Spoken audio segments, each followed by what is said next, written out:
Ugh, more birds. A new day approaches. How? Are we still in the middle of... Did it not save us in the middle of the... Yeah, I guess not. Oh well. Alright, well. I don't know. We can't... Because if we aren't... Do we want to do something different here? So when we came back here, it throws at the beginning of the day, so we have to redo all this real quick. Yeah. If we do something different, this should stay in so people know. Sure, yeah, I can leave it in. Do we want to fucking... I don't really care which one. Do we want to just fist right from the top? Or try to keep giving him money until he's shut? I don't know if we'll need money for anything else after this. Yeah, I don't know. No way to know. Our freedom is unlimited. I'm just gonna go for the fist from the get-go.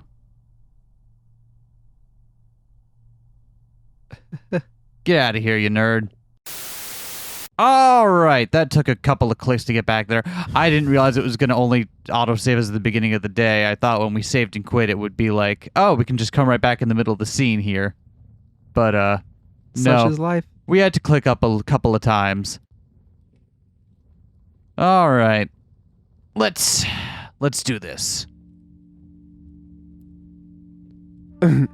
The trial of Severin Cocorico is underway. He stands accused of the murder of the man known as the Croque Monsieur in cold blood. Madame Beaumont, please explain the details of what happened. Very well. Last night at the stroke of midnight, 2 gunshots were heard on the Rue des Marmousets. Pierrot alerted us, and we managed to arrive before the police did. On the scene, I saw the man known as the Croque Monsieur, a good friend of ours, lying in a pool of his own blood. Standing over the body, I saw the murderer, Severin Cocorico, still clutching his murder weapon. Am I to understand you did not witness the crime firsthand, madam, that you only saw the aftermath? Yes, but one of us did happen to see the incident itself. Yeah, I'm Beaufort. Found this here pigeon running around our tunnels. I am no pigeon, monsieur. He's a spy in any case. Let's say execute him right now. Ah, it's all right. It's all right. Yeah, whoop. Hey, whoa, voices, right? He's with me. With you? It's my assistant. Carries my bags and stuff. Falcone, I trust you do not have any other assistants lurking around the corner. No, madam. Then take your lackey out of my sight.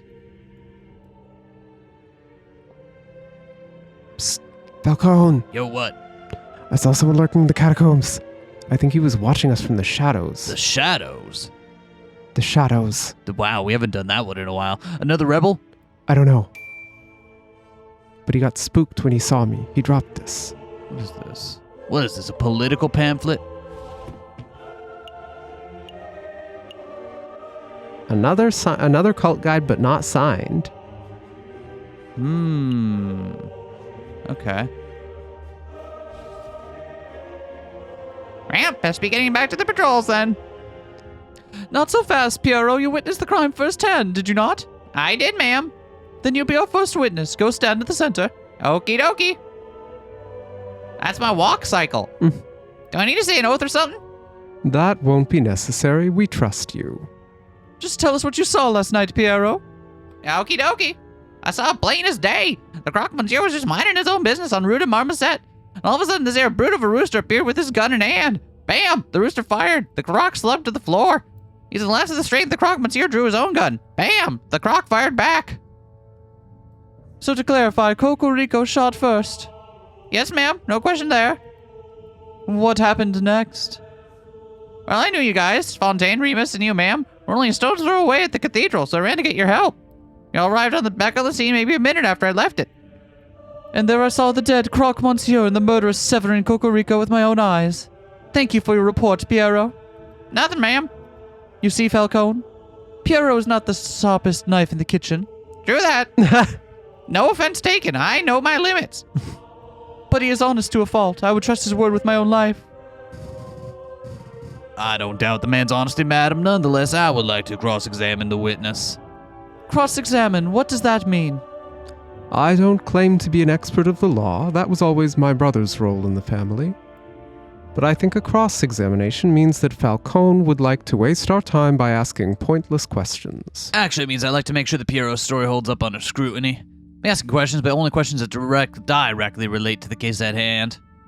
Clearly a pointless stalling tactic, madame. Shall we put an end to the trial? No, we will let the little bird have his cross-examination, but I'm warning you, Falcone, don't mess with me. Don't mess with you. If I get the slightest inkling that you're rambling to stall for time, I will end this trial on the spot. Do I make myself clear? Start questioning Cocorico's shoe size or the color of Croque Monsieur's underwear, and I will lose my patience. Yeah, I get it. All right. Thought plain as day. Weren't they shot at night? The marmoset. The rooster fired. Croque Monsieur drew his own gun. What do we have in our own evidence?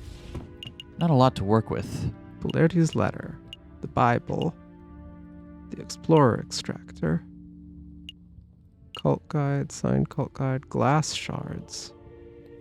We're ready for broken street lamps. Someone shot a street lamp. But well before.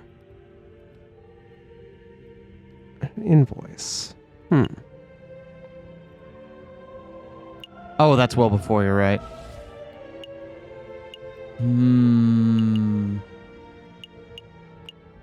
I'm curious If I recall correctly, we can look in at what the questions are to follow up without, Okay. I think. Which one more I'm interesting? curious about plain as day as well, because I also thought this was at night. You claimed you saw the incident plain as day. Yeah, plain as day. Didn't the crime occur at night? It did, Yeah. from what I remember. Yeah. Pierre, I'd like to remind you this crime occurred around midnight on February in an overcast, moonless night in an unlit alley. What's your point? Would have been too dark to see. It would have been too dark. So dark that you could not possibly correctly identify the people involved. Hey, I swear I saw what I saw. Hold on, Falcone, you slipped up. Say the alley was unlit, but I distinctly recall there being lanterns over the Rue de Marmoset. Oh, that's right. We live in La Ville Lumiere. Gas lamp on every street. You're right, Madame Beaumont. There are street lanterns over Rue de Marmoset, but they don't have been any good now, would they? Because the glass shards. The glass shards. The street lamps over Rue de Marmoset were broken. They are completely non-functional. As proof, I present the glass shards that line the alleyway. These shards originate from the glass panes of the broken lamps. And I've still got the holes in the sole of my shoe. Double proof. Those glass shards could have come from anywhere. You could send one of your underlings to see the broken lamps for themselves if you want. And waste more time? I think not. This sounds like a stalling tactic. Excuse me, Madame Beaumont.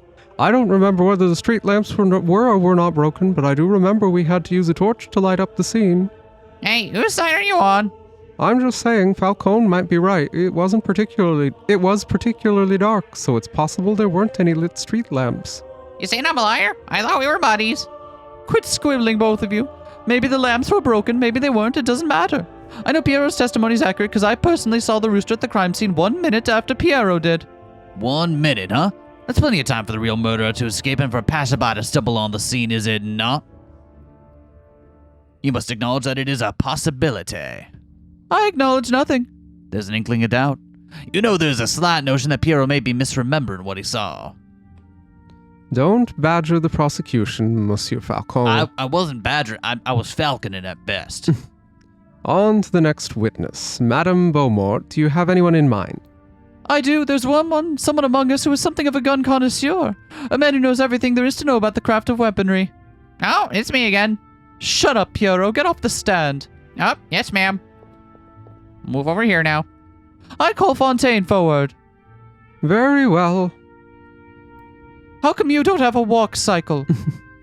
Now, Fontaine, is it true that you were a gun specialist? Well, I hate to brag, but yes, I know about guns, their mechanics, their beauty. Have you heard about the revolver mechanisms America is developing? Wonderful stuff. Fontaine, let's stick to the guns that were found at the crime scene. Tell us about those. All right, very well. This is the gun found on Severin Cocorico's person at the time of arrest. It is a standard issue percussion lock Chartreux Gendarmerie pistol, 24 centimeter length, 15 millimeter caliber. Lots of police and soldiers carry these dull things. It's a gun that says, I am a reliable man of the law. That sounds like our Cocorico.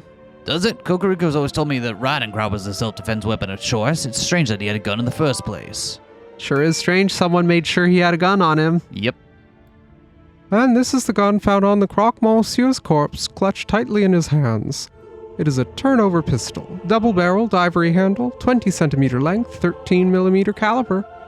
This is an exquisite and highly customized gun. It's one of a kind. Whoever used this weapon knew their stuff. The Croque Monsieur was a legendary arms dealer. It's no surprise his personal weapon would be something so flamboyant. But what's really fascinating about the Croque Monsieur's gun is the ammunition. See, the bore of the pistol has been fitted with a set of grooves. Please stop, Fontaine. I didn't call you up to hear you show off your gun knowledge. Tell us what you uncovered when you examined the Croque Monsieur's bullet wound. All right. Well, a lead bullet was embedded in the middle of the Croque Monsieur's sternum and appeared to have a straight angle of entry. So in other words, the Croque Monsieur was facing his killer when he was shot. That's right. The other interesting point was that the Croque Monsieur's outer clothes were singed. This typically only occurs if a person is close enough to a gunshot to be directly burned by the gun's muzzle flash. And how close does a person have to be burned by a muzzle flash? Less than 3 meters, I would say. 5 at the very most. Then there was no chance that there was a rogue sniper on the rooftops. The Croque Monsieur's killer was standing in the Rue de Marmoset themselves. As is plainly evident, only one person was found in Rue de Marmoset at the time of the incident. Prosecutor Cocorico. Well said, madame. I think you just unequivocally proved the bird's guilt. Not so fast. I would like to cross-examine the eyewitness. I don't think so. You're overstepping your bounds, bird. Let the warrior try, Remus. When he fails, there will be absolutely no doubt that anyone in the room that Cocorico is nothing but a bloodthirsty murderer. All right. Interesting. The standard issue 15mm caliber gendarmerie pistol was found on Cocorico's person. Now, the customized double-barreled turnover pistol was found in the Croque Monsieur's hands. Croque Monsieur was shot in his chest. Clothes were singed, indicating close-range gunshot. Okay. What do we see on the guns here?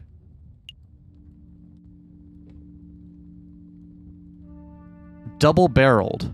Yeah, they heard 2 shots, and that's a double-barreled pistol. That's one that I was wondering, like, did Cocorico's pistol fire? Did he shoot at all? Or were there just 2 shots with the other one? Well, I mean, Croque Monsieur was shot. Yeah, but he could have been shot with that gun, the one in his hand.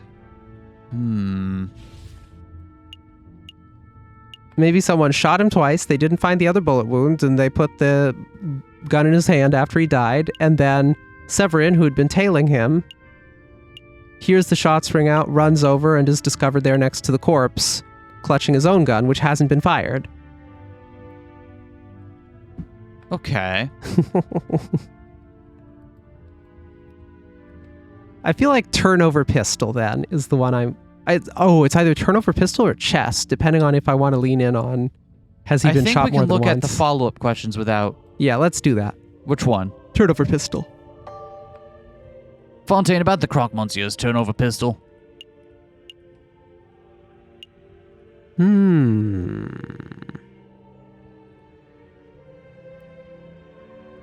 Interesting. Tell us about the ammunition, or... I don't think Is It Valuable is going to help us here. Yeah. The ammunition could matter if it was a thing that could be...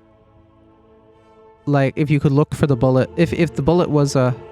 Yeah. I don't know. Or if it wasn't the type of bullet that was found or something. He started speaking about it, too, and then got cut off. Yeah.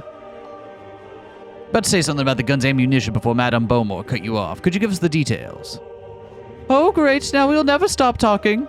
I'm glad you asked, Falcone. See, as you probably know, most bullets are just small, round lead balls, right? But that's not the case here. This particular weapon uses an advanced iron-tipped aerodynamic, carefully grooved... Actually, it would be quicker if I just show you. Take a good look. This is an iron-tipped Minier ball. It is very rare, top-of-the-line technology. Before last night, I had never seen one of these in person before. Like I said before, the Croque Monsieur was a legendary arms dealer. It only makes sense he'd have access to the latest weaponry. And where did you find this bullet, Fontaine? In the turnover pistol's chamber. Okay, so one chamber is still loaded.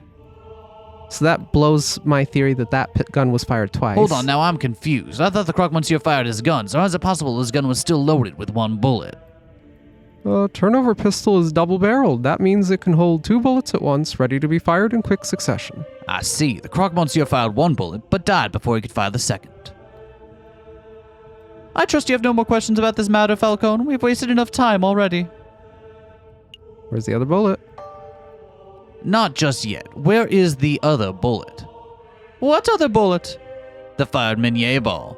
There were 2 shots that night, remember? One from the assailant and one from the crocodile. I scoured the scene for a couple of minutes, but I couldn't find it. It's a pity. It would have been great to have 2 of these magnificent bullets. Madame Beaumont, did anyone find the fired Minier ball in Cocorico's body? In his body? You're asking if Cocorico was wounded by the bullet? No, that much is plain to see. So again, I must ask, where's the fired Minier ball? Well, I don't have any clue. What are you trying to get at, Falcone? Isn't it obvious? The bullet wasn't embedded in the alleyway wall and it wasn't embedded in Cocorico, then that means... it hit the murderer? Yeah. Bullet hit the murderer.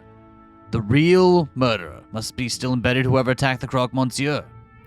A ludicrous notion. Makes perfect sense. The double-barreled turnover gun, the missing bullet. Fine, I'll humor you. Let's say a bullet did indeed hit the real perpetrator. What of it? It's only been a few hours since the shooting. Presumably the person will still have the bullet lodged in them. Find the person with the unique iron Minier ball embedded in them and you find the real murderer. That is reasonable. But we don't have time nor resources to search every citizen of Paris to uncover an injured gunman. You don't have to search everyone in Paris. I believe there's some murderer to be someone in this very room. Oh, you think we have a traitor in our ranks? I do. This was obviously a planned attack. Someone invited Cocorico and the croque monsieur to the same place at the same time in order to create a setup. Only someone with the rebels' connections could engineer such an event. This is ridiculous. Are you really saying that someone in this room was shot last night? That's clearly untrue. And definitely not me. A bullet wound can be concealed, perhaps if you were all to take off your shirts. No, I'm not having everyone in the room stripped down to their knickers just to cater to your outrageous theory. If you can't think of a more reasonable way to prove your stray bullet theory, then we end this damn trial here and now. A more reasonable way? Well, what do you know? What do you fucking know? I do have a more reasonable way. What are you thinking, Falcone? Isn't it obvious? We have the perfect way to uncover whether someone has been shot. It's a genius solution.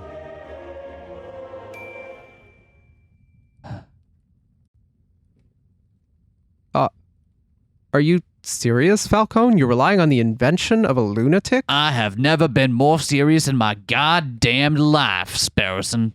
Madame Beaumont, Frere Ramus, and the members of the court, this device is called an Explorer Extractor. It is the latest in medical technology. It looks like a children's toy. I assure you this is no toy. Designed to find and extract metal embedded in bodies. A battlefield bullet, finder and remover, if you will. I'm intrigued. So you're saying you just swing that device around and it finds a bullet in a person? Sort of. I don't know, we haven't had a chance to practice with it, really. Madam, these birds are playing you for a fool. There is no way that such a device exists. We have seen this device work with our own eyes. Sparrowson shall demonstrate. Me? Although we will need something to demonstrate it on. Like the Minier ball. Here we have an iron-tipped Minier ball as presented by Fontaine moments ago. Observe, place the bullet in my closed fist. Now represents the fired bullet that is currently embedded in the murderer's body. Allegedly. I think you protest too much, my friend. Yep. Now Sparrowson will demonstrate what happens when my hand is scanned with the Explorer Extractor device. So, I just do this and, It's humming and buzzing. Is it really detecting that bullet? Absolutely. What an intriguing device. Hey, what would happen if I were to hit extract right now? Please don't. You remember what happened to that steak, right? The extract part is probably best left. My, what is this feeling? It feels like power. Don't let it go to your head. All right, I'm convinced. Falcone, Sparrowson, you may perform a cursory scan of each of us with that device of yours. You must stop humoring these morons, madame. What good is this doing us? Remus, they may be morons, but this test will grant us certainty of the rooster's fate. I can afford that time. Hey, Falcone, what'll happen if the murderer is someone not present in this room? It most likely isn't. What? I'm stalling. Falcone. Get a move on, you two. I really must express my displeasure that you are going along with this farce, Madame Beaumont. Let us end this trial right here and now. You can get the justice you so crave. Don't worry, Remus. My patience for this bird brain is wearing thin, too. When this asinine scheme of his fails, he will face the consequences. Lackey, bird, scan the rooster first. He is the prime suspect, after all. Okay.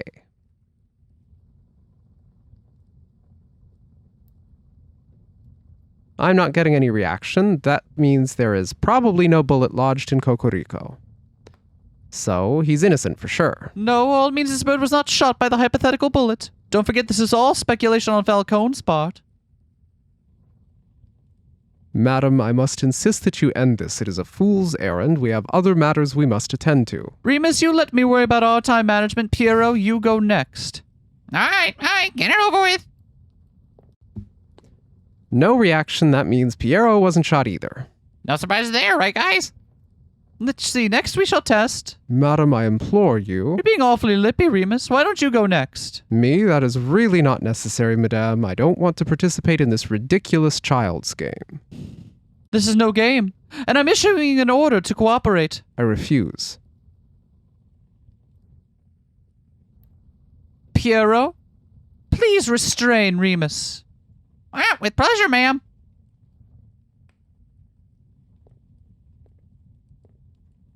What are you doing? Keep your filthy talons off me. They're not talons, they're regular human hands. That's almost more disturbing. I will not be manhandled by... Oh, stop that. You're making a mistake. Madam, think a little harder. I have an alibi. I was with you the whole evening. Sparrowson, do the test.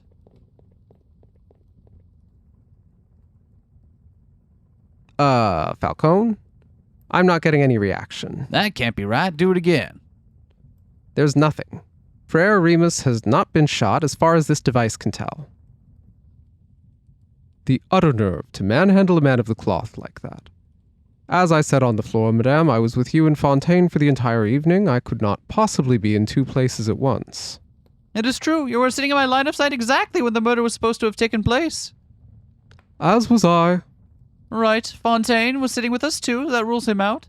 And I know that I didn't perform the murder personally. Which means every suspect has been accounted for. Go sit down, lackey. Your job is done. You realize what this means, don't you, Falcone? Your little test failed. Your hypothetical bullet theory turned out to be unsubstantiated speculation, pure guesswork. Shall we end the trial, madame? Wait, there must be something we're not accounted for. I just know there's someone else who could have been the shooter. Interesting. So I have a couple different directions that I'm going. Mm-hmm. One of them is Silvius, who is clearly Romulus in disguise. The other is the police guy Volerti, who ensured that we were on this case I would have that the pistol there. Cocorico had a pistol.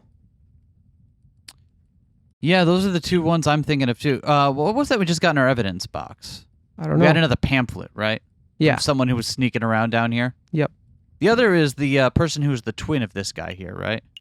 Yes, that's Silvius, who's obviously Romulus, right? Yep. I think. Yes. What do we want to go with? Cancel the cult of reason.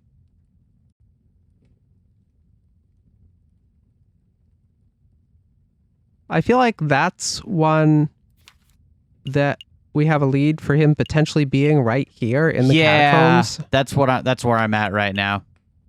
Let's try that. Does the name Silvius mean anything to anyone here?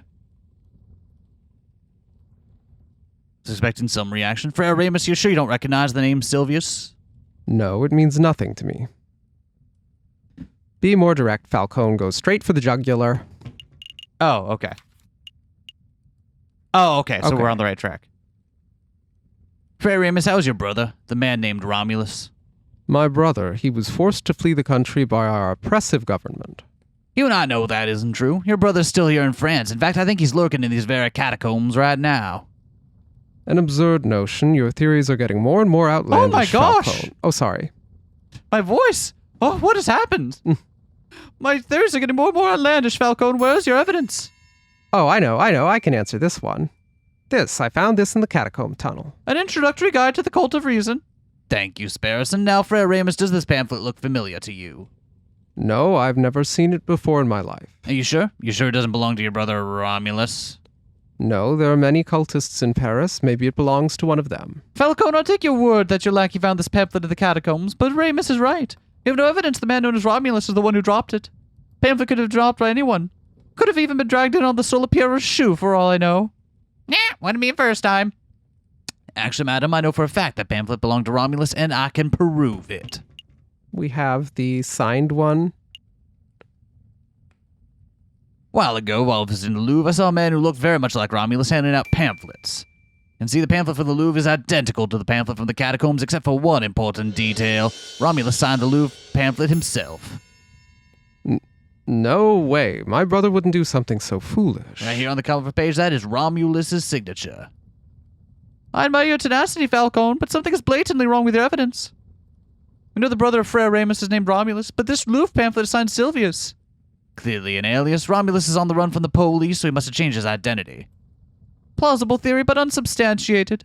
How do we know this pamphlet was signed by Remus's brother? At that moment, a chill ran down Falcone's spine. There was the dreaded reality. Falcone had no evidence the signature belonged to Romulus. If only he still had that fountain pen. Did we get rid of the fountain pen? We didn't have it. We had it last case. Ah! Madam, it is obvious that if Romulus wrote that signature, Romulus writes in green ink. It could have only been him. What do you mean Romulus writes in green ink? Official court documents and the like. Interesting. Do you have any documents at hand to prove this? No, madam. Please take my word, I do not have proof on this, but I know Romulus signed this. He's here in these very catacombs. He shot the croque monsieur, you have to believe me. He's floundering, madame. Agreed. I've heard enough of these rambling theories. Falcone, your respect for your comrade is admirable, and you displayed great valiance by leaping headfirst into the lion's den. But you failed to convince me of this bird's innocence. Madame Beaumont, I implore you. Not another word. We humored you. We set up a court and went through the motions of a trial. And now the rooster's guilt has been formally proven. We have more evidence. Enough. The trial is over. Severin Cocorico, you've been formally tried by the people of the Second Republic. We found you guilty on the counts of conspiracy of the murder of the croque monsieur and the murder of my father, Jean Beaumont. Madam, please. JJ, it's all right. I made my peace. This is far from all right. Dying in the name of a new republic. The hands of rebels. There are worse ways to go. It's good enough for Robespierre, right? Severin, Damn. Oh, shit. Bad end. Tend to the body, Piero. Yeah, yes, ma'am. You plan to kill us too? Why would I do that? You two have done nothing wrong. I see no reason for you to be tried, let alone executed. Your mercy is admirable, madame, but I fear if we let these two go, they will tell the police everything. It would compromise us. No, we promised to keep our beaks shut, right, Falcone? But we cannot trust the word of potential traitors. Madam, for the good of France, we must execute the birds right now. Some man of God you are. Hate to admit it, but you have a point, Remus. This is an unpleasant situation. What to do? Okay, I know. I'm going to give you a choice. You have two options. The first is that I shoot you here and now. That is not something either of us particularly want, but if it must be done... What's option number 2? You join us. We need lawyers to help bring the New Republic into fruition. Your skills would be very much appreciated. Our skills? Somebody has to draft a new law. Somebody has to file the paperwork to secure the New Republic's internationally recognized legal status. Someone has to prosecute the officials who corrupted this country. Would not that be a glorious job? You mean prosecute the Prime Minister or the King? We can discuss the specifics later. For now, I need to hear a decision. What will it be? Damn. Well, Vive la révolution. I suppose so. Can't beat him, join him. We'll work with you. Then a verbal contract has been made. So, what happens now? Pierre and Fontaine will lead you to Le Canard Joyeux. I'll finish up here and meet you in 2 hours. Needless to say, they shall be keeping a close watch on you. Don't even think about running. Of course. Then we're done here. Fontaine, lead the way. Yes, madame. Come along, you two. You can't seriously be trusting these filthy lawyers, madame. They're probably plotting revenge for their dead friend at this very moment. I do trust them. Throughout the trial, I got the impression that Falcone was trying to de-escalate the situation and avoid violence. Such a viewpoint is naive, but exactly what we need in this revolution. But they will betray you. If they are stupid enough to even raise one feather against me, then they shall regret it.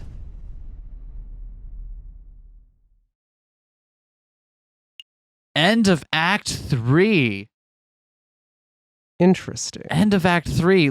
I want to see, let's go. Let's go a Yeah. little more. I want to... What happens now? You can come out now, brother. I gave them the same voice. Oh. How did it go? Better than we ever hoped for. The rooster is dead and the madam has tasted her first blood. Amazing. Completely worth getting shot for. A meddlesome falcon tried to disrupt the execution. Falcone? Really? That tenuous wretch.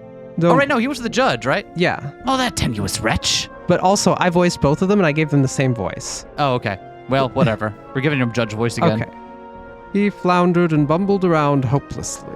The madam thinks that he's of some use, but really he's as good as dead. This is marvelous. Every piece is falling into place. Our dream will be reality in no time at all. To reason, brother. To reason. Interesting. Interesting. So this is where we get the branching endings, huh? I suppose so. Oh, I want to see what happens. Yeah. Let's go. Ugh. I hope you don't harbor too much hate for the madame. I know that the rooster was your friend, but the madame does what she does for the good of France. Oh boy, this is awkward. It is a bit. Perhaps a round of drinks are in order. After all, this is a tavern. What do you two say? Are we thirsty? I'd need a drink after that. I'll take a wine. Make sure it's a stiff one. I'll take two. Very well. Piero, fetch our guests some drinks. It's your round. My round. No way, it's your turn. Turns don't matter. You still owe me for that omelet I generously paid for last Friday. Yeah, well, you owe me for that coffee on Tuesday. Okay, so that's 30 cents of coffee deducted from a 60-cent omelet, plus the 25-cent peanuts you swiped from my pantry. Hold up, ain't so good at mental arithmetic. Listen, Sparrowson, you need to go. Go? I'll create a distraction. You head straight for the back door. Is that such a good idea? If we both stick around, we can both end up dead as soon as we rub the lioness the wrong way. If we both run, these two will probably shoot us in the backs. When I see it, one of us running is the most viable option. Falcone. Don't argue. Once you're out, find Valerity, tell him what you've seen. Okay. So it's agreed. You get this round and I'll owe you 2 cents. Yep, and I'll hold you to them 2 cents. Be right back. Don't you two move or nothing. He'll hold me to the 2 cents. That Piero's such a miser. Anyway, I don't feel like sitting in silence. Let's talk to pass the time. I have a gun question. Fontaine, I've got a gun question for you. A gun question? Do go on. Flintlock or percussion caps? What a delightful technical question, but I'm afraid there's no dispute here. Percussion caps are the future, hands down. You see, flintlocks are unreliable. A little light drizzle and the ignition system no longer functions. The gun becomes worthless. But a percussion cap will always work as long as it's built correctly and as long as the gun has enough gunpowder. I suppose there is the matter of material cost. How much does a brass cap cost compared to flint and steel? It's a little pricier, I think. I bought drinks. One for me, one for you, one for you, one for... Hey, where's the little one? The little one, he's right. Oh, merde. I lost him. You lost him. How'd you lose him? I was gone for 2 minutes. I think I dropped the ball on this one. I'll say Madam's gonna string us up for sure. Actually, can make up a cover story. Can't let her find out about this. Can't let me find out about what? Interesting. Interesting. I let Sparrowson escape. I feel like Falcone would own it. Yeah, Falcone. The way we've been playing Falcone, he would own it. Yep. I felt it wasn't right to keep Sparrowson here against his will. I created a distraction to let him escape. Just somewhat gutsy of you to outright admit that. By rights, I should shoot you here and now. But I won't. I need a lawyer to bring our plans to fruition. That little bird was dispensable, and you are not. Madam, if Sparrowson runs to the police, then both this location and the sleeping city are compromised. We should keep this meeting brief. Agreed. Falcone, let me quickly fill you in. As you probably know, we are planning to perform a protest, an enormous protest on the 14th of this month. We intend to draw a massive crowd at the Place de la Concorde, and then we shall march across the Tuileries Garden. March across the Tuileries? You intend to storm the Louvre? No, the Palais Royal. That's where the King and Prime Minister will be residing. I'd like to go peacefully, but... Peaceful uprisings have a habit of turning violent now, don't they? Exactly. And while we can't let the leaders of this country escape amidst the chaos, they must be tried for their crimes against the French people. On that note, I want you to lead the prosecution. You want me to prosecute the goddamn King of France? The King and the Prime Minister. They're both responsible for the rampant inequality that plagues this country. On the day of the revolution, we'll drag both those overpaid bourgeois onto the streets, and you shall prosecute them then and there. I think I understand. Prosecuting the pair for crimes against humanity, I suppose, certainly could be done. If I were to interview a lot of citizens, gather a lot of evidence, file some paperwork, I could probably prepare a case in around 2 months. We don't have the luxury of time. Use your ingenuity on the day, just like you did in the catacombs. You can't be serious. My ingenuity came up like 20% short. There's no alternative. The wheels of the revolution are already turning, and the revolution will ignite in under a week. The question on my mind is, what do we do with you until then? You can leave him with us, ma'am. We'll keep a good eye on him. After seeing the atrocious job you two did guarding the little bird, I think not. I'll just have to guard you myself, Falcone. You should spend this week at my side while I complete our preparations. At your side all day and night, huh? Absolutely. I'm not going to let you out of my sight for 1 minute. That seems excessive. You can trust me, madam. No, I can't. You've promised to help me, but I know that you actually don't believe in the cause of the Second Republic. If I give you one grain of freedom, you will undoubtedly flee. This meeting is over. Come along, Falcone. Well.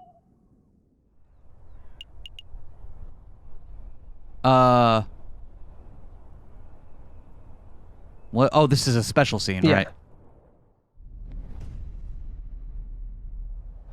And then, while we were sitting in the tavern, Falcone gave me the opportunity to escape. He created a distraction, and I sneaked away and went straight to the police. Then you called a meeting, and, well, here I am. So yeah, that's the whole story. I see. So Severin Cocorico died at the hands of the rebels. That's right. And Falcone revealed his true colors as a traitor. A traitor? No, that's not right, Inspector.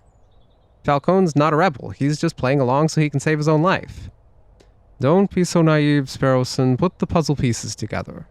Falcone willingly leapt into the lion's den for the specific purpose of siding with the rebels. He let you escape because he could see that you weren't truly sympathetic to the rebel cause.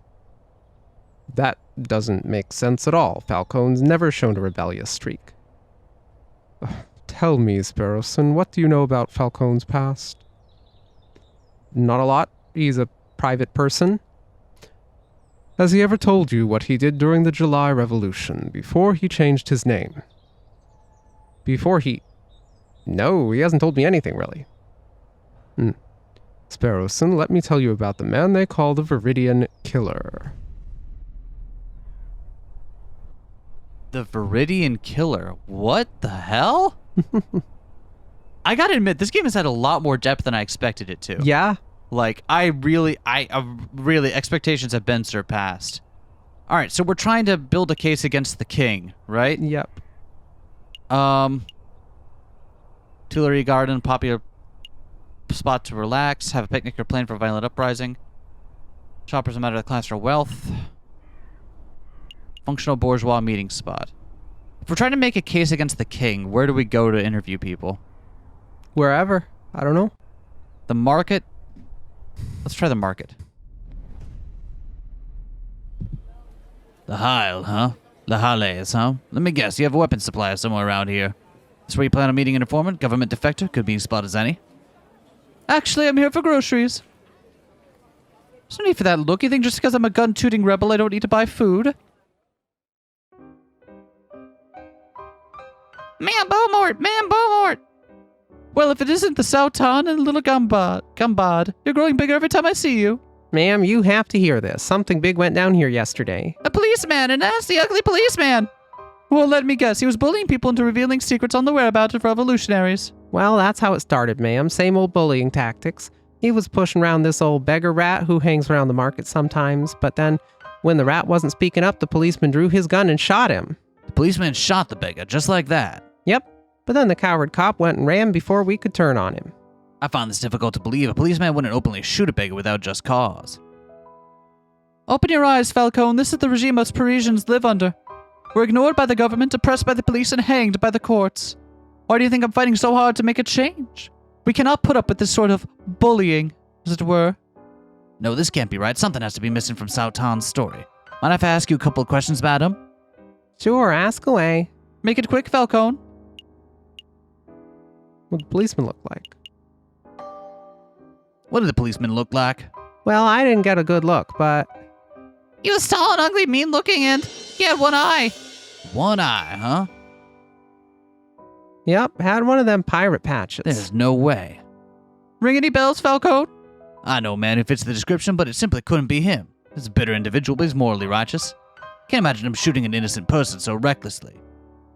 Don't let your bias toward the justice system affect your judgment, Falcone. You think you know who did this, and please name and shame him. I think I should bite my tongue until I'm a little more certain.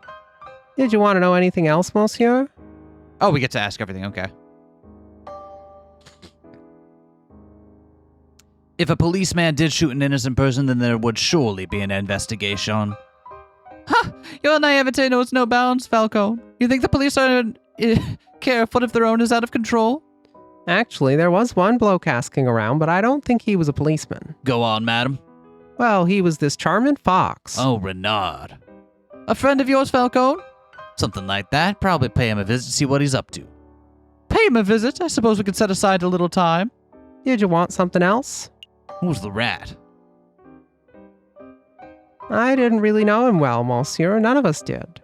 He was kind of a loner who hanged around asking for scraps of food and cents. I don't even know his name. That's so sad. You have no family, no means of support?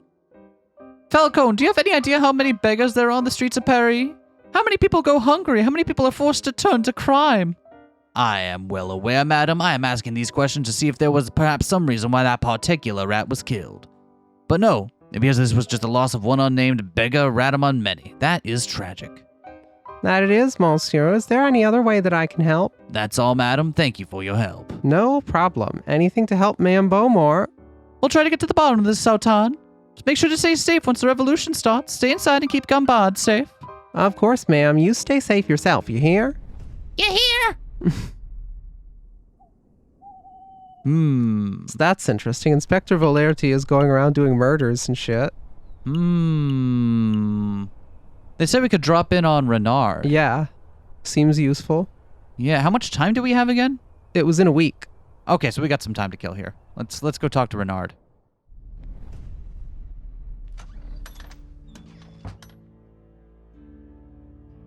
Visitors, Monsieur Volpes, visitors. Really, Falcone? What do you hope to accomplish in this sleazy back alley establishment?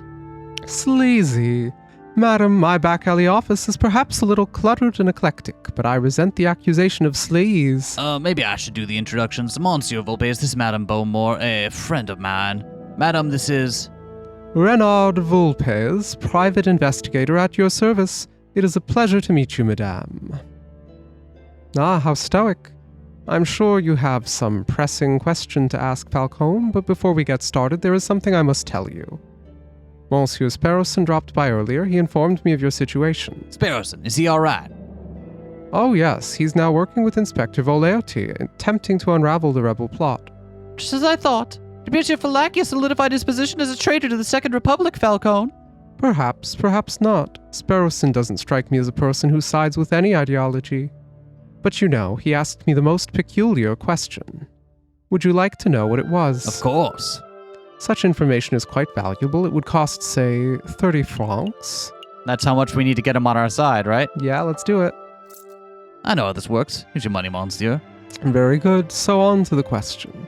Sparrowson asked if you were the Viridian killer, the one responsible for the random bombings during the July Revolution 18 years ago. Why on earth would he ask that? Perhaps the inspector had been telling him stories. So what did you tell him? The truth, of course. That is, that I have no idea who the Viridian Killer is, but I knew that it couldn't possibly be Falcone. Oh, and how do you know that I am not the Viridian Killer? Falcone, please, you're a semi-drunk, bumbling oaf, not a ruthless killer.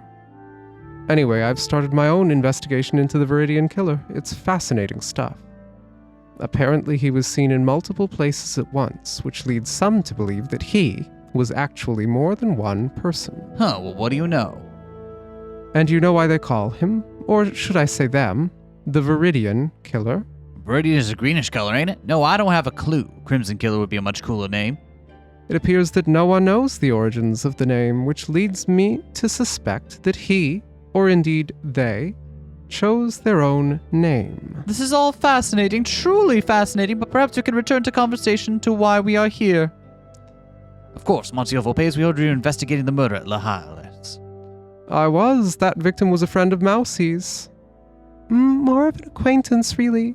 We want to know if you managed to uncover anything. Did you find any leads? Any juicy clues? Not as such. It's quite a peculiar case.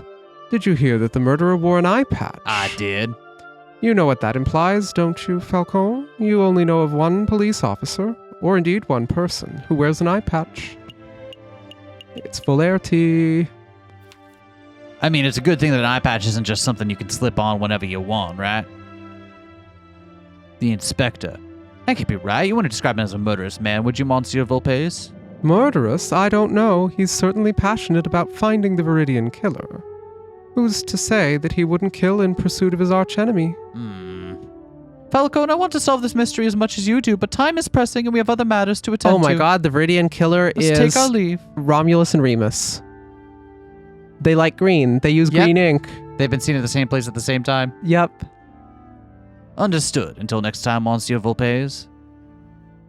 Goodbye and good luck, Monsieur Falcone. It was a pleasure meeting you, madame. Yeah, that's absolutely it, yeah. Monsieur Volpes, that lioness looked pretty angry. Is this revolution going to end in blood, Monsieur Volpes, just like in 1830? All right. Let's check out the Palais Royal. Let's do it.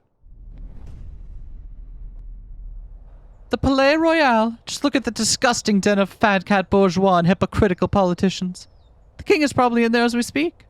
Probably sitting in his high chair, stuffing his bloated face with cake and wine while he boasts about being the perfect citizen king. Did you come here just to moan about the king? No, I've come to assess the potential battleground. On the day of the rebellion, I might want to order Piero to set up a barricade over there. What do you think? There, just right outside the Palais Royal? What a perfect place. Of course, it's a perfect place for a defensive garrison. Gather furniture from nearby buildings, build a wall, position rifles to fend off the police. When the time is right, it'll serve as the ideal location to launch our assault on the palace. So you weren't just throwing empty words at the tavern. You actually do intend on dragging the king out of the place through violence. Of course. He will never abdicate of his own volition. It's not as if I want to see bloodshed, Falcone. It is necessary. It is inevitable. I mean, we have to be realistic.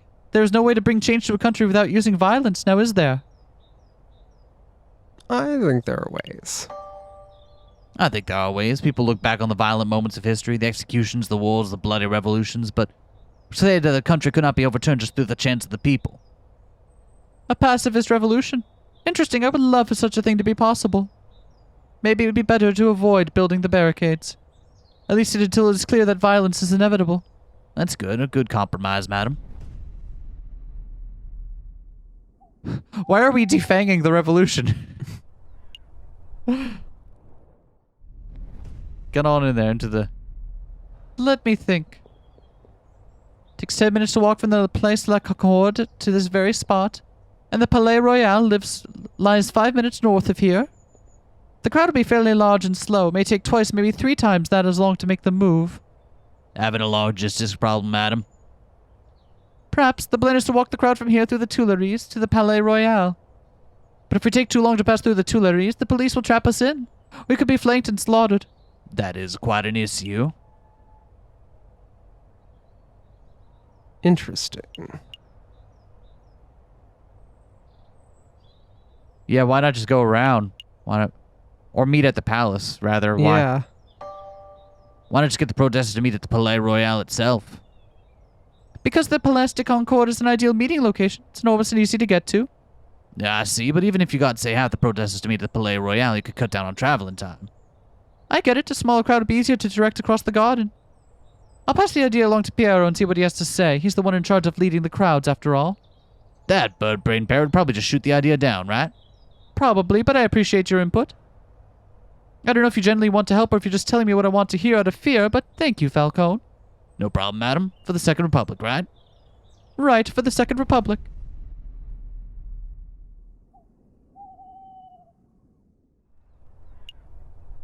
The Pont de Art. Let's see what's over here. This is it, Falcone. The day we make our stand. Everything is coming together. As we speak, Fontaine is gathering the protesters at the Place La Concorde. Piero is making preparations to build an armor barricade near the Palais Royal, just as a precaution, you understand? The only question that remains is, are you ready? Are we ready? As ready as we'll ever be. Ready as I'll ever be, god damn it. Bring on the revolution. That's the spirit. Come on, let us see how the protest is going. Why do those look like... What animals are those meant to be? I don't understand. What am I looking at here? Falcone and Beaumont arrived at the Place de la Concorde. The air is thick with the chants, shouts, and cheers of hundreds of protesters. A line of mounted soldiers stand shoulder to shoulder outside the entrance to the Tuileries. This is amazing. I had no idea the Second Republic had this many supporters. But of course, you didn't think we were just a few animals huddling in a cave, did you? The desire for revolution runs deep in the city. Everything's in place at the Palais Royal, ma'am. Say the word. We'll set up the biggest barricade you ever darn seen. Then we can all storm the building and drag that cocky king out of his chair. There's a change of plan. We're still going to protest, but we're going to do it peacefully. No firing from behind barricades, no violence, no capturing the king or prime minister. Madam, are you feeling all right? Quite all right, thank you. But what of your desire for a better France? You cannot achieve that without bloodshed. We can certainly try. Falcone has convinced me. Falcone? Pacifism seems like the Christian approach, wouldn't you say, Friar? I see, so that's how it is. Excuse me, madame. I think the Friar disapproves of the new strategy. He probably thinks I've gone soft, and maybe I have. But I'm not deviating from this path, even if each and every rebel leaves my side. Don't worry, ma'am, you're not alone. We're not here for the violence, madam. As long as you strive for a better France, we'll always stand with you.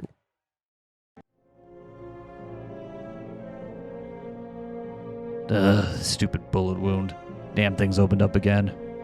What's the news, brothers? Everything in place? We have a problem. The mademoiselle refuses to use violence. She's turned timid. Turned timid? How? It appears that the lawyer, Falcone, is something of a lion tamer. J.J. Falcone. That brewer has proven to be more trouble than the rooster, I swear. Brother, listen. If there is no violence, then there will be no power gap. One leader will just peacefully replace another. We need chaos for our plan to work. I guess we'll have to follow through with our contingency strategy. I'll find the victim, you get the suspect. Don't push yourself, brother. You're still injured. What the hell is going on? Look at these scum. Foul vermin. The lot of them. Mark my words, Sparrowson, every one of these petulant dissenters will take the first opportunity to turn aggressive. They lust for violence. They don't look too violent to me. Trust me, this is just how the crowd looked before the July Revolution. It only takes one crazed individual and the entire crowd will explode into a frenzy. Hey, it's you. Friar, it's good to see you again. No time for pleasantries, Inspector. You're needed urgently on the Place de la Concorde. Me? Why not ask one of the officers on active guard duty? There's no time to explain. Any minute now. Ah, do you hear that gunshot? It's already begun. Come on, Inspector. We must make haste. Inspector, I really don't think you should be trusting this friar. He's a two-faced wolf. Frere Remus has provided me with invaluable information in the past. I trust his judgment. But Inspector, this isn't up for discussion, Sparrowson. I have a duty to uphold. Stay put, I'll be back in no time at all. But, what should I do now?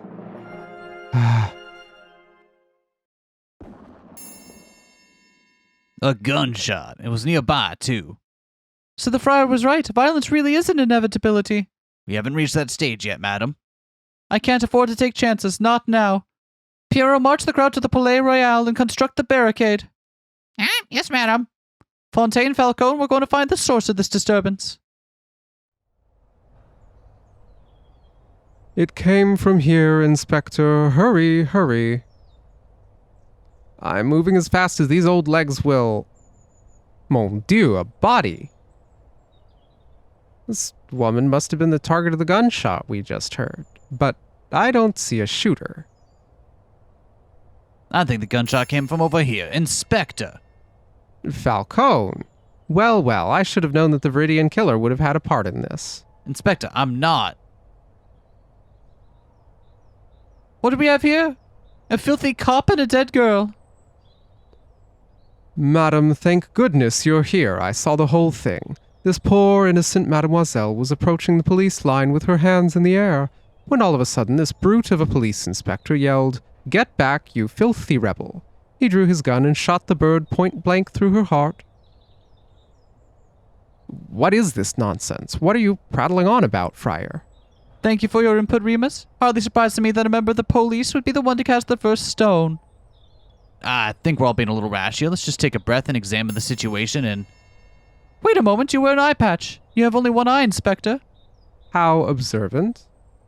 Tell me, were you the policeman who killed the rat at La Halles too? Le Hall, what Le Hall? are you talking about? 2 incidents of a one-eyed policeman gunning down an innocent victim. There's no way that is a coincidence. What we have here is a filthy, corrupt individual who takes pleasure in oppressing the common citizen. Am I right, Inspector?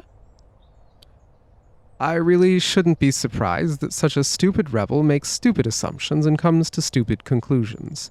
But open your damned eyes, mademoiselle. I'm not the assailant here. Don't call me mademoiselle, or stupid for that matter. Your guilt is plain to see. Given the circumstances, I ought to judge you and execute you here and now.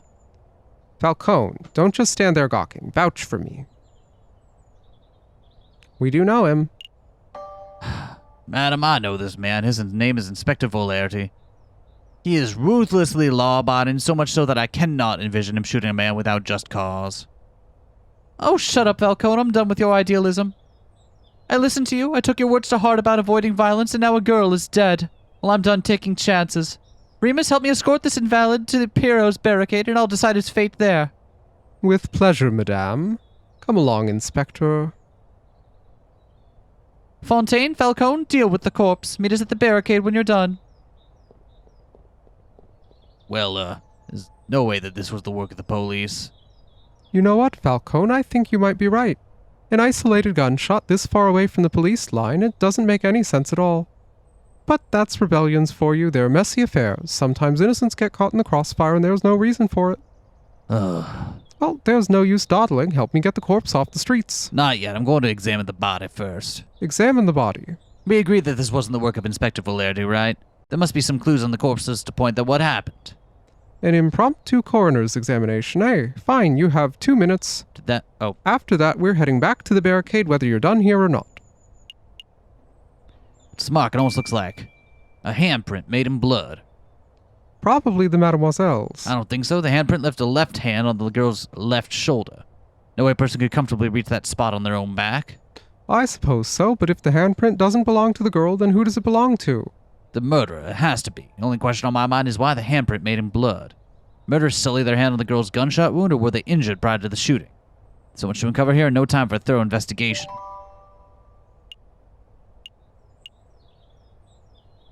Is the bullet wound right? What can you tell me about it, Fontaine? Well, it looks like the bullet took a fairly straight angle of entry through the mademoiselle's back. The shooter was probably standing right behind the victim. Bullet size, you know what caliber?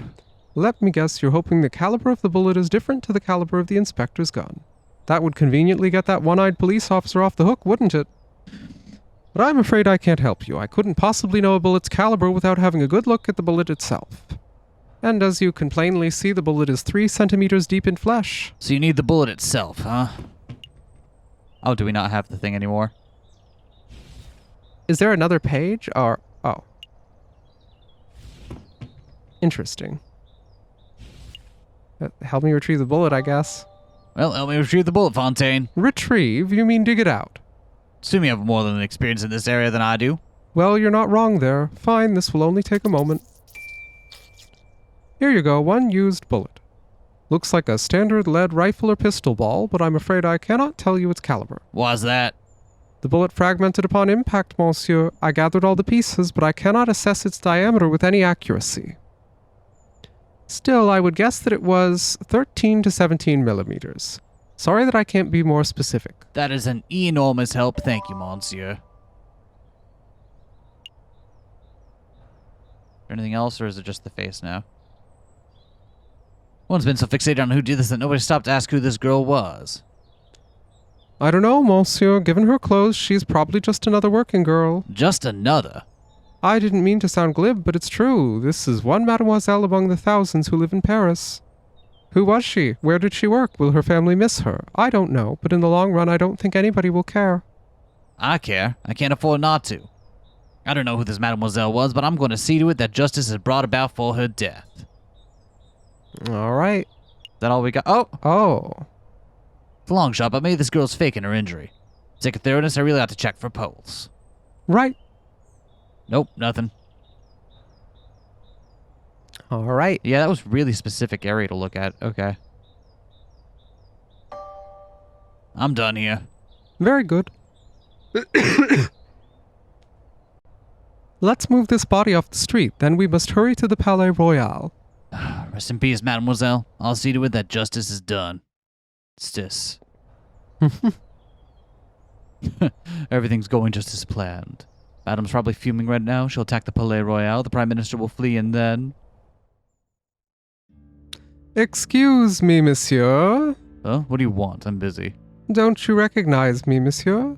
I know that my disguises are a little more complex than yours, but I assumed you would recognize Prince Juan when you saw him. You're Prince Juan. Indeed, and you're Judge Romulus, the corrupt wolf. I know what you did. You tried to assassinate the king, you shot the croque-monsieur, and just moments ago I saw you murder a maiden at the Place de la Concorde. You truly are a vile individual, aren't you? Yeah. If you have any proof of any of that stuff, I'm out of here. I also know that you're one half of the Viridian Killer. On any other day, I would gut you where you stand, Fox, but as it happens, I'm a little busy today. Oh, the Viridian Killer is too busy to kill me. Is that the truth, or is that bullet wound of yours starting to affect your prowess? You must have lost an awful lot of blood. What do I do? What do I do? Oh! Hello, Monsieur Volpes. Ah, Monsieur Sparrowson. Perfect timing. Who now? Oh, you're that little fledgling, huh? This is what they call being stuck between a rock and a hard place, huh? Monsieur Sparrowson, be a dear and help me restrain the Viridian Killer. This guy, he's the Viridian Killer? He looks more like Judge Romulus to me. Well, you would be right about that, too. Wow, so he's two scumbags in one. All right, then. Ow! Mind the wound. Quit your whining, Your Honor. Very nice takedown, Monsieur Sparrowson. You may want to check his pockets for weapons. He is something of a notorious killer, after all. Of course. Let's see what we got here. Aha! Here we are. A pistol. Probably the one used to kill the maiden, I suspect. What else can you find, Monsieur Sparrowson? This, an eye patch? Yep, there it is. Weird. There it is. What would this wolf want with an eye patch? Oh no, this is bad. Very bad indeed. I don't get it. What's wrong with an eye patch? There's no time to explain. Mousy! What is it, Monsieur Volpes? What is it? Take this eye patch to Gégé Falcon. If my fears are correct, he'll be somewhere around the Palais Royal right now. Tell him that this belongs to Remus's brother. Hurry now. Right away, Monsieur Volpes. Right away. I must go too. I need to find the other half of the Viridian Killer pair before something terrible happens. Wait, Monsieur Volpes, what am I supposed to do with this guy? You have his gun, don't you? March that wolf to the nearest police station and collect your reward for capturing Judge Romulus. What a strange day. I guess my medical bills are sorted. Hey, well, hey, one problem solves another, right? I guess. Outside the Palais Royale, the rebels have constructed a makeshift barricade out of furniture, branches, rocks, and anything else they can find. From behind the wall, the rebels taunt the police and royal guards with chants. I'm growing impatient, pig. Confess your crimes. I have nothing to confess, you filthy rebel. You and all your rebel friends, however, should confess to 1,000 counts of treason and public disorder. I will see each and every one of you hanged for your flagrant disregard of the law. Your stubborn attitude is disgusting.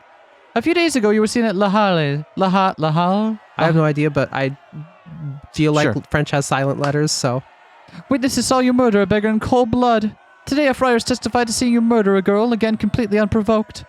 I don't know why you continue to plead your innocence, but it does not matter. I don't need a confession to know that you're the killer. Madame Beaumont, stop. The inspector did not shoot that mademoiselle. Keep your beak closed, Falcone. I'm done listening to your suggestions. This policeman is as guilty as every other monster in our decrepit justice system, and it is my duty to execute him. Madam Falcone has uncovered some pretty convincing evidence. I would recommend that you hear him out. Please just give me 5 minutes. 5 minutes, I could convince you of the inspector's innocence. 5 minutes is precious time like this. I can't afford it. And what if you're wrong? Are you willing to see another dead innocent? Thank you, madam. Having my life saved by the Viridian killer. How humiliating. Quiet, pig. Your life is mine until I say otherwise. Okay, so first of all, let's recap on what Friar Rebus had to say. Where's that friar? He's the key witness to this crime. Scapered as soon as he dropped the inspector off, said he had some business to attend to. Business? Oh, fuck. Man, oh man, these barricades are looking pretty scary, but I mustn't fear, for I am a brave duck. I am the great Officer Beck, handsome, intelligent, strong, truly a fearless hero who will be remembered for... Hello, officer.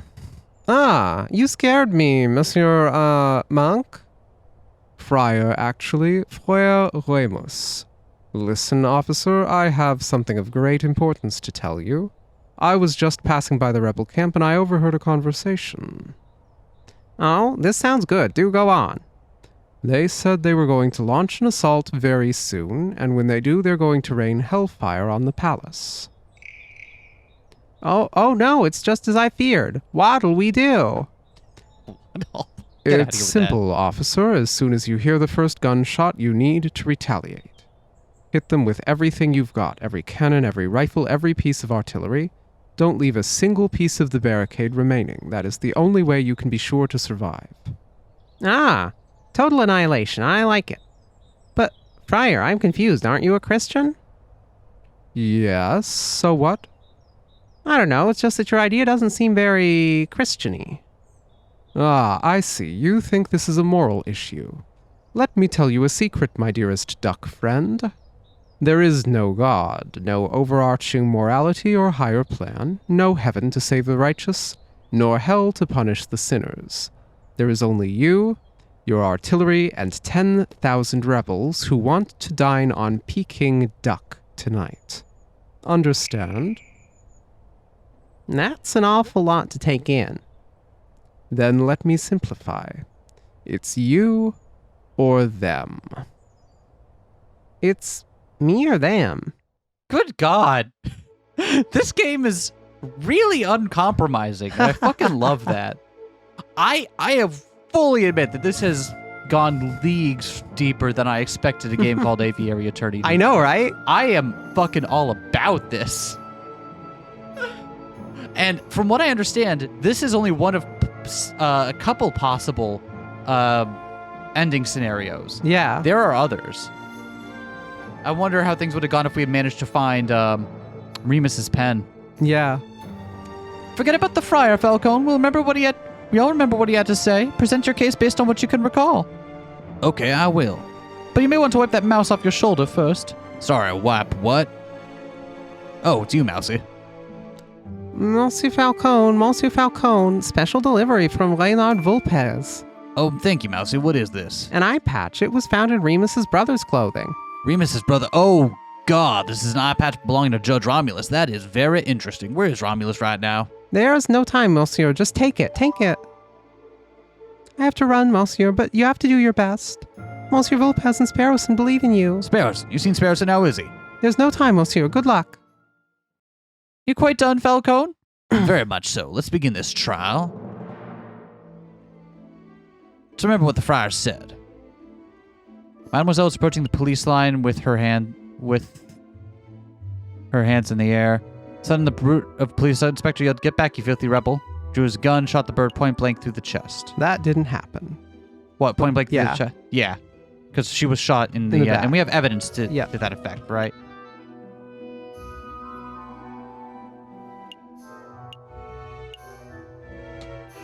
And it's not in the evidence, but we also know she was shot in the back, so. Frere Remus claimed the girl was shot point blank in the chest. She was shot in the back. Girl was clearly shot in the back. I know, I remember seeing the bullet wound for myself. It's quite a glaring inaccuracy in the wolf's testimony. It's an inaccuracy, but it's an irrelevant inaccuracy. Does it really matter if the girl was shot in the front or the back? Either way, a girl died at the pig's hands. It sure does. It does matter. The girl was shot from the front. This might indicate a police confrontation turned ugly. If she was shot in the back, then what? This can indicate that someone targeted and assassinated her before she could even react. That doesn't paint the inspector in a particularly flattering light, Falcone. Madam, you are missing the point. A shot to the back breaks the currently established narrative. The girl was targeted and murdered in a stealthy professional attack, therefore this was not an ordinary police confrontation. You've made an assumption, Falcone. Assume that just because the girl was shot in the back, she must have been stealthily killed. There are other possibilities. Perhaps the girl was scared by the police, started running away, and was shot in the back as she fled. That scenario ain't possible. If the girl were running away, she would have been at least a couple of steps away from the killer at the time of the shooting, right? Right. I know the killer was standing right behind the victim, less than 1 meter apart when the gun was fired. Was standing that close. How could you possibly know that, Falcone? Is it the handprint? The handprint. I think so, yeah. Saw a bloody handprint on the girl's shoulder. What do you make of that, madam? Well, I assume the bloody stain would belong to the victim. A marker with the girl's dying breath, perhaps? No, it was the print of a left hand on the girl's left shoulder near her upper back. Angle and position of the print indicate could only have been made by another person. I'm certain the killer was right behind the girl at the time of the attack. I see. That's quite a theory. Falcone, you've left an important question unanswered. Why was the handprint bloody? The print was made with the victim's blood, yes. It can't possibly have been made prior to the shooting. Killer must have wiped his hand on the girl's clothing after she had already died. And if that's the case, then my suggested scenario is still possible. The girl may have been running for the police when she was shot. No, that's, still trying to work out the details. I know the print was made prior to the shooting. Maybe the shooter was injured, his hand was already covered in blood. Huh. Talked big about breaking the established narrative, and now you present me with baseless drivel. Where do we go from here? How does this handprint nonsense really affect the situation? Do you find something funny about this situation, Inspector? I do. This whole trial is patently absurd. It's an animal court through and through. Well, hey, now that's just He offensive. doesn't have any hands, right? Valerdi doesn't have hands. Yep. But there was something particularly funny about that last exchange. You both were so focused on when and how this handprint was made that you missed something. The larger issue. I don't have a left hand, you idiots. I couldn't possibly have left that mark. That's your right. Oh, you don't have either hand. Right. Oh, right, of course. Well, madam, what do you say to that? Wait, you don't have a left hand? But only left. How are they then? How are they saying he fired the gun? Yeah. Maybe the handprint came from an accomplice, or maybe it had nothing to do with the incident, or... Feels good to see someone else speculating wildly for a change. Okay, fine, I don't have a solid explanation. I must concede that it's possible, maybe even likely, the person who left that mark was the murderer. Therefore, as much as it pains me to say it, I must concede the inspector probably did not shoot that girl. That's it. The inspector's off the hook. No, there is still the incident that mattered, La Haze. What incident is this? I know nothing about it. Huh, as if you don't know. A beggar rat was shot and killed in La Halle a few days ago. The attacker was described as a scowling police officer who wore an eye patch. Sound familiar to you? Go on, Falcone, explain the pig out of this one. Until 5 minutes ago, I was at a loss, but I was recently presented with a piece of evidence that makes the answer all too clear. This was a false flag operation. False flag? Explain yourself, Falcone. Yep. Madam, what do you know about Remus's twin brother, the man known as Romulus? Not much, only he was forced to flee the country by our oppressive government around a month ago. That is a half-truth, madam. See, it is correct that Romulus is being hunted by the police, but I've had the suspicion that the wolf was lurking in Paris itself. Paris. That's how I'm doing it from now on. We're doing a compromise. Although I never managed to find definitive proof of this. Anyway, it turns out that my suspicion was well-founded. He was recently apprehended. I think. You think? I don't know the details, but it doesn't matter. The point is that a reliable friend found this on Romulus's person just moments ago. An eye patch. Romulus has perfect vision. Why would he need something like this? There's only one plausible explanation. It is part of a disguise, something to conceal his identity and make him appear as someone else. A disguise? You think the Romulus shot the beggar rat just to frame this police inspector? Exactly, madam. It is no coincidence that Frere Ramus happened to find the very same inspector just as another murder occurred today. So Remus was in on it too. Two wolves working together to make this policeman look like a murderer. But why? Why would they do that? To rally you up, madam. To make you less for violence. And if your actions say anything to go by, I would say that they succeeded. Damn, I've been so stupid. Did I let myself get so misled by a couple of wolves? This trial is over. Go, Inspector. You're free. It's about time. You let him walk, ma'am. Of course. The criminal can find an innocent man any longer than necessary, even if the man is a bitter, stubborn pig. Falcone, Yeah, what up? I don't understand you. You're stupid, you're reckless, but you fought beak and talon for my freedom. I'm starting to suspect that you really aren't the Viridian killer at all. Certainly took a long time for that fact to pass through your thick skull. Inspector, if you're still hunting that villain, maybe you should speak with Renard Volpes. When this is all over, I mean. I hear he's been doing some research into the Viridian killer. Maybe he knows something. Maybe I will. Madam, it appears that your gang of rebel filth don't intend on assaulting the palace anytime soon. I'll relay that information to the artillerymen. Maybe we can keep a peaceful standoff going until this blows over. Thank you, I appreciate that. All of you, stay out of trouble. So what happens now, ma'am? We're going to continue our protest peacefully. We're going to stand here chanting and shouting until the Prime Minister and the King both step down out of sheer humiliation.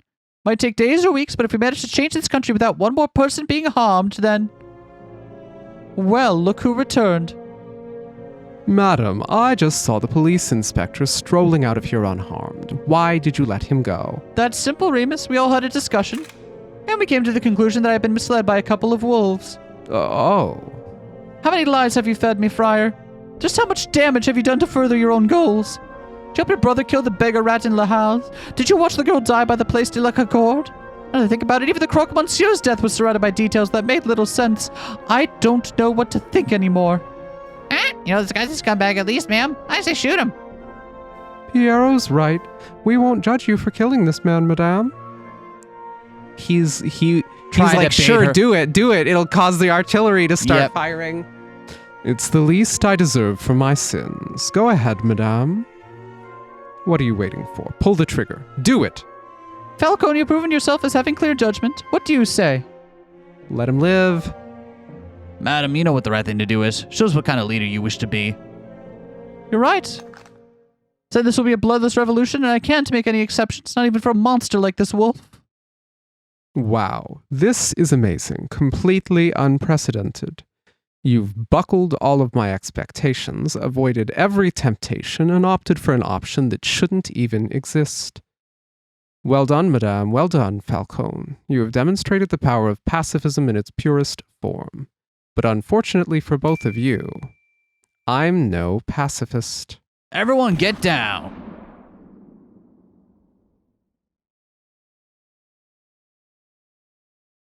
Suicide? Shooting himself in the head. What a loony. Hardly a surprise that the wolf would be too cowardly to face a real punishment. No, because we know what's happening now. Oh, fuck. This isn't right. It's not the solution I wanted either, Falcone, but I can't say I'll mourn his death. No, that's not what I meant. I meant it doesn't make sense for him to kill himself so abruptly. That last comment of his, it was almost like, I think we need to get the fuck out of here, all of us, right the fuck now. Falcone, what are you talking about? Ah, that was a gunshot. Really close, too. I can't afford to hesitate. It's me or them. Officer, hold your fire. No way. I can't afford to take chances. It's me or them. Oh, shit. We got one of the bad endings. It's me or them. Fire every cannon.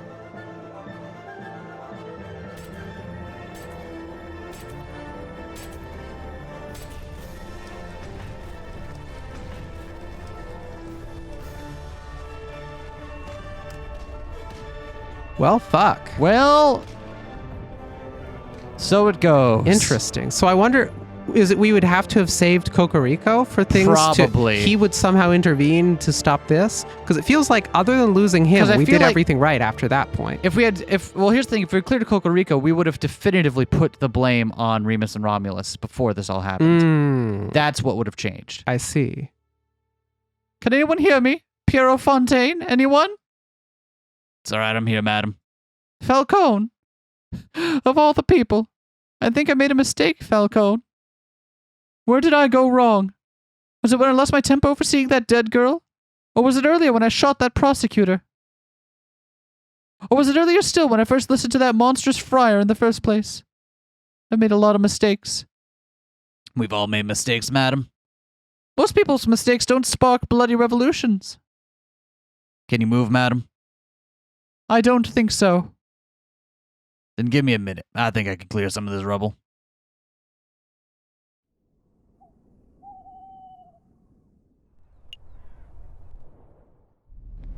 What a game! Dear Monsieur Vulpez, I am writing to you from the Damiao Railway Express. Modern technology truly is amazing. I've decided to take your advice and have gone on vacation until things settle down. The king fleeing to Britain, the Second Republic taking over, it's all crazy stuff. Anyway, before I left, you asked if I knew what happened to Falcone. Well, I got my hands on a copy of the official police report, and it says that Falcone died during an attack on the barricade. But it also says that the police didn't find a body, same as Leonie Beaumont. Weird, huh? Rumor has it that he was probably blown away by cannon fire, but that doesn't sound right to me. Falcone that I knew was tough and intuitive. I think he found a way to escape and survive. So, in my opinion, he's still out there. It's possible, isn't it? Anyway, I should wrap this letter up because I'm about to reach my stop, Vienna. I'll let you know how Mademoiselle Sig and her parents are doing. Maybe you should come pay a visit sometime. Send my regards to Mousy. Yours sincerely, Sparrowson. P.S. I see a person selling Milliram strudel. What is it?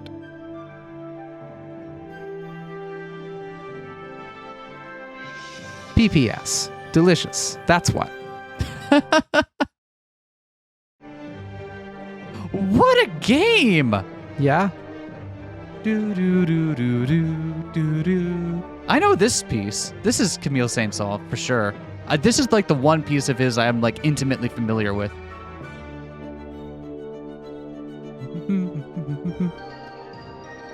Do you know this one? I don't remember the name of it, but I've definitely heard this a bunch of times. Yeah, I don't remember the name of it either, but it was something that was played a lot when I was in like elementary school. Yeah. Bum bum. Sorry, I'm gonna. This game is really fascinating, though. I had my expectations for this completely blown out of the water. Yeah, even with the first chapter, by the time you get to the end of it and it's like, oh shit, we just helped a killer get away with it. And then from there, shit suddenly gets serious. And it's like, oh, now we're the king almost got assassinated and there's a conspiracy and all that shit. I thought it was a funny animal lawyer game. Yeah, no, you thought this was just going to be funny Ace Attorney with animals. No, we're like, what if we took the stakes of something like Ace Attorney more seriously and set it during a period of imminent revolution? And Anyway. Route C, fraternity. Made in Chapter 3, okay. I see. Oh, it even tells us. Try tackling trial in the catacombs differently. Cool. Awesome. So I bet if we had found the pen, because it called explicitly out, we didn't have a way to link that. We were on the right track, but we didn't have a way to link it back properly. Yep. And I think we spent a lot of time kind of getting caught up in stuff that didn't ultimately matter on day 3 to what we wanted to do.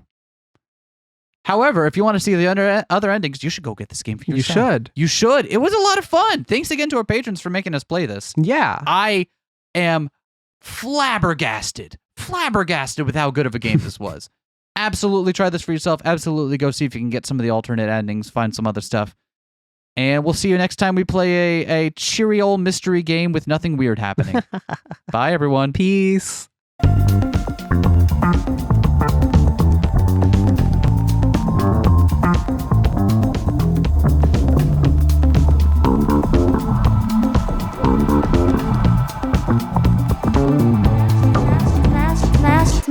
that, like, comment and subscribe.